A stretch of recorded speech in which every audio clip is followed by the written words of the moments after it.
This is wild. The American Medical Association did a poll on US physicians. 40% said that they would leave their jobs in 2 years if they had the financial means of doing so. Think about this for a second. Imagine that almost every other person, lost their doctor in 2 years. Think about that. It's nuts. It's nuts. I don't know. I think it could be a disaster. Could be a huge disaster. Why is it like that? Because the job is exhausting. It's just exhausting. I am leaving the hospital right now. I am exhausted. It definitely speaks volumes that over 40% said they would walk away from the field essentially if they had the financial means to do so. It's really scary because we're already facing such a shortage when it comes to doctors, and that's not a profession that can just easily be replaced. It's not like a cashier at Walmart. I mean, it takes years and years and years of study and discipline to become a doctor. So when you see such a large number of physicians saying they will walk away if they have the financial means, definitely need to get some type of more support in there and try to figure out a solution to this issue. Understand why we make such a big deal about people leaving medicine. I think it is a big deal. One, there's just tremendous lack of access to care in general. And when people leave the field, it just leaves patients without access. And if we as physicians, especially, are going to be, we have to protect like patients, patient access, care. Like we play a huge role in this.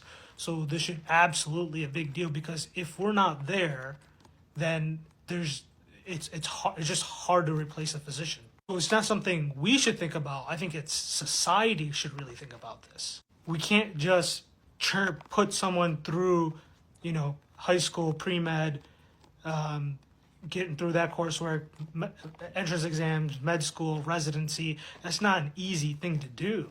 That's so much investment by this applicant who decided to go through that route, and society, the institutional resources, tax dollars, everything.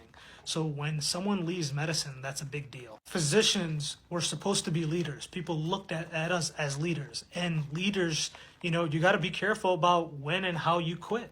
If you quit early, it looks bad. Because I think we have a responsibility to this profession, to our patients, to make sure we do good, with what we've been given the privileges. Now, I do think we should have grace towards those who who feel this is not for them, they can't do it. There's something, there's a lot of pressure with being in medicine. They may have chosen the wrong field. I think we should give them grace and allow them to figure things out, yes. But it should still be a big deal. And it's okay for it to be a big deal. We make life and death decisions. I think there should be some discomfort in making a decision like that. And that's the price you pay for being in such an important position. Stepping down from any big position. It's a big deal. And, as a young physician, myself, I include you. I met you personally. I think you have great talking points. I think this is just a counterpoint that I want to share for the community. Sometimes I hear physicians all the time saying, I'm done with this. I'm leaving. Well, thanks a lot. You're handing the mess to someone else, the answer to the problem is not leaving. The answer to problems that your profession faces is coming together, organizing, and doing something about the problem. Pacing yourself, not calling it quits. I personally just don't respect people who just call it quits because it gets too hard. I mean, I definitely agree with him when he says some type of solutions need to be found, and physicians have a big responsibility to their patients, but they have a bigger responsibility to themselves and their families. Again, if you're not mentally well, if you can't take care, if your well-being is in jeopardy, then you're going to be no good to anybody else. So that's the only a little bit of pushback I do have there with him saying he doesn't respect people that just quit. Again, if a person is a physician, they get to the point where they went through all the schooling, all the rigors, all the financial burdens that come along with that, and if they're to the point where they want to leave the profession, that should be a telltale sign that something is really, really, really wrong, and alarms should be going off. A lot of issues that come in the medical field, just not with physicians, but with nurses and other healthcare providers, is it's profits over everything. And these CEOs that run these for-profit hospitals really do not care about patient care. They care about cost-cutting measures and ultimately appeasing shareholders. Neurosurgeon has been going viral for exposing the truth. You're going to want to pay very close attention because you're not going to hear this information anywhere else. The problem there is that if you figure out a way to help patients heal, and that way doesn't include a pill or a surgery, well, then the hospital and the doctor are in big trouble, because if you figure out a way to help people heal and you can't charge them for it, well, then you've just worked yourself out of a job. There you have it, coming directly from the horse's mouth, someone who spent over 20 years dedicating himself to this practice, made a ton of money, and still decided to walk away from it all. So if we can't put our faith in these guys to do the right thing for us and help us actually heal, then it's our responsibility to take care of our health. This is why it is so important to educate. I mean, that definitely says a lot where you have a neurosurgeon. I mean, you can't really get no bigger than that. The amount of time, the amount of investment that goes into that skill set is immense. So if he's coming out and essentially telling you basically it's profits over everything, it doesn't make sense to have a one-off cure or have some type of traditional type of medicine where you necessarily don't need, to take a pill every day. Then as a doctor, he's basically saying you're going to get in trouble because you're messing with the money. It throws off the business model. The business model is really not to necessarily cure you, but ultimately just maintain you so you come back for more and more and more, which ultimately leads to bigger profits.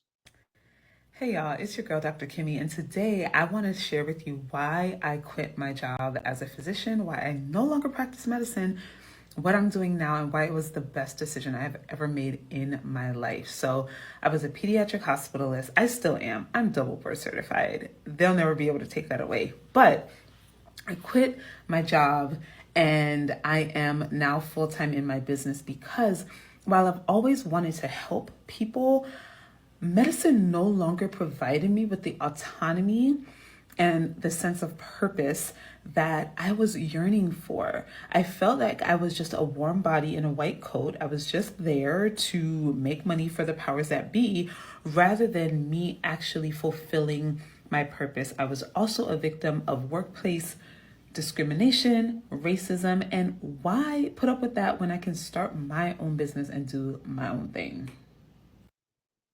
Shout out for her for making the decision that was best for her. Again, when a person makes that type of time and investment to become a physician and they decide to walk away, you have to take what they say at face value. Again, I don't think anyone will put that much time and effort and energy into becoming a doctor to finally get there and then just walk away if it wasn't a serious issue going on. Is Frances May Harden. I'm a 33-year-old ENT surgeon, and I'm leaving medicine for good. No one would ever become a doctor with the intention of leaving medicine. We even see this modeled for us where surgeons operate well into their 70s, and even then somebody has to pry the scalpel from their hands. But for me, over the past 10 years in training and in practice, the disillusionment with medicine has been too great for me to stay. All of us know what it's like to be in the wrong situation, the wrong job, the wrong relationship, And so many of us stay really a lot longer than we know we ever should have. Because it's hard, it's scary. And I had an inkling that this was not right for me when I was a junior ENT resident.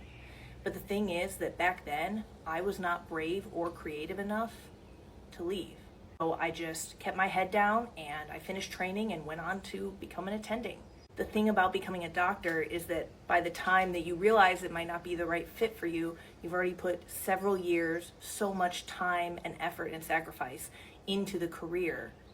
It's very hard to leave. I'm making this announcement for every person who's ever felt guilty for even for a moment questioning or doubting their profession. And I'm excited to announce that I've changed. I'm brave and creative enough, and so I'm leaving. I mean, again, like I said, shout out to her. She makes some very valid points where basically saying a lot of physicians get in too deep. And by the time they realize that this may not be the career path that they want to spend the rest of their lives doing, they've already invested so much time, so much energy. I'm sure it's a lot of social pressure from families and friends who, why would you leave being a doctor? The status, the prestige, the money. Think about it. I mean, you have situations where I'm sure some of these doctors are two, three, $400,000 in the hole as far as student loan goes. So what are you going to do? What are you going to pivot to? I mean, maybe outside of a career in working for some type of pharmaceutical company, maybe doing some type of clinical research. There's not many things that you're going to be able to do that's going to bring in that level of income. So you find yourself in a, a peculiar situation because I mean, on one hand, you have bills to pay, you have student loans. I'm sure you probably have a nice house. You may have a family, so there's a lot on the line financially, and it makes so much sense with the first clip that 40% of doctors say they would walk away from the profession if they had the financial means to. So what really that's saying is they're a slave to the money. And a lot of people think that just because you make hundreds of thousands of dollars a year, that life is great and grand. But as we can see in this video, that's not the case. But let me know what you think in the comments below. I look forward to hearing from you. Don't forget to like, subscribe, and share.